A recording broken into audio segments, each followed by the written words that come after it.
Hi friends, welcome to Kalyan film info. DJ టిల్లుకి sequel గా వచ్చిన మూవీ టిల్లు స్క్వేర్. డీజే టిల్లులో సిద్ధు జొన్నలగడ్డ మరియు నేహా శెట్టి హీరోయిన్స్ గా నటించిన సాలిడ్ కామెడీ ఎంటర్టైనర్ గా ఎంతటి విజయాన్ని సొంతం చేసుకుందో మనందరికీ తెలుసు. అయితే ఈ రోజు రిలీజ్ అయిన ఈ టిల్లు స్క్వేర్ మూవీ ఎలా ఉందో ఈ రివ్యూ ద్వారా తెలుసుకుందాం. ఈ మూవీలో హీరోగా సిద్ధు జొన్నలగడ్డ గారు, అలానే హీరోయిన్ గా అనుపమ పరమేశ్వరన్ గారు జంటగా నటించిన ఈ మూవీని మల్లిక్ రామ్ గారు డైరెక్ట్ చేశారు. ఇక ఈ మూవీ స్టోరీని గనక చూసుకున్నట్లయితే డీజే టిల్లు మూవీలో రాధికాతో దెబ్బతిన్న టిల్లు పాత విషయాల అన్ని మర్చిపోయి తన ఫ్యామిలీతో అండ్ అతను వారి ఫ్రెండ్స్ కలిసి కొత్తగా టిల్లు ఈవెంట్స్ ని చేసుకుంటూ ఉంటారు. అయితే ఒక్కసారి దెబ్బతిన్న టిల్లు మళ్ళీ అనుపమ పరమేశ్వరన్ మాయలో ఎలా పడతాడు మరియు ఆమె వల్ల అతనికి వచ్చిన కష్టాలేమిటి, దానిని మూవీలో ఏ విధంగా చూపించారు, ప్రిన్స్ అలానే మురళీ శర్మ గారు ఎలా సీన్ లోకి ఎంటర్ అవుతారు, వీళ్ళందరితో కలిసి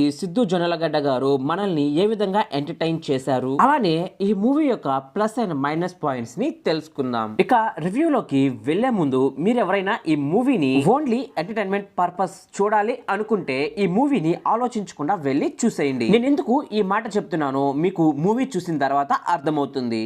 ఇక ఈ మూవీలో హీరోగా చేసిన సిద్ధు జొన్నలగడ్డ గారు స్టార్ బాయ్ సిద్ధుగా తన పేరునైతే ఎక్కడికో తీసుకెళ్లిపోయే రేంజ్ లో ఈ మూవీలో సిద్ధు గారి పర్ఫార్మెన్స్ అయితే ఉంది. ఇక హీరోయిన్ గా చేసిన అనుపమ గారిని ఈ మూవీలో సిద్ధు గారికి పర్ఫెక్ట్ మ్యాచ్ అని చెప్పుకోవచ్చు. ఇక వీళ్ళిద్దరు కాంబినేషన్ లో ఈ మూవీ ఒక మంచి హిట్ అందుకుందనే చెప్పాలి. ఇక వీళ్ళు పరిచయమైన దగ్గర నుండి వీళ్ళిద్దరి మధ్య జరిగే సీన్స్ అలానే కెమిస్ట్రీ ఒక లెవెల్లో ఉన్నాయని చెప్పొచ్చు. అయితే అనుపమ గారి ఫ్యాన్స్ ఇప్పటి వరకు తన ముందు చేసిన మూవీస్ లో ఎంతో ట్రెడిషనల్ గా కనపడ్డ ఈమె టిల్లు స్క్వేర్ మూవీలో ఈ రేంజ్ పర్ఫార్మెన్స్ ఇస్తుంది అని ఎవ్వరు అనుకొని కూడా ఉండరు. ఇక ఈ మూవీలో మిగతా క్యారెక్టర్స్ అయిన మురళీధర్ గారు మరియు మురళీ శర్మ గారు అలానే బ్రహ్మాజీ, ప్రిన్స్ వారి క్యారెక్టర్స్ లో బాగా ఇన్వాల్వ్ అయ్యి ఈ మూవీని ఒక రేంజ్ లో మన ముందు ప్రజెంట్ చేయడానికి వీళ్ళు కూడా ఒక కారణం అని చెప్పొచ్చు.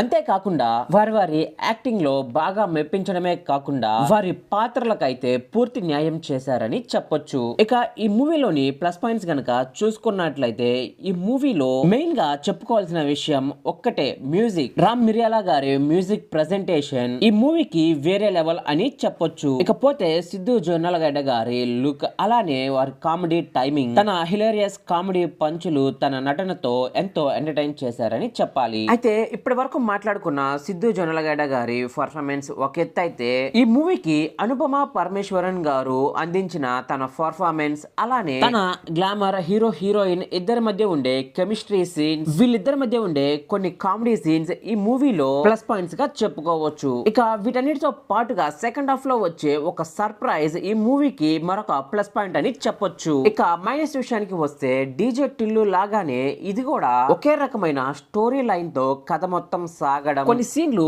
రొటీన్ గా మనం ముందుగానే ఊహించే విధంగా ఉండటం జరుగుతుంది.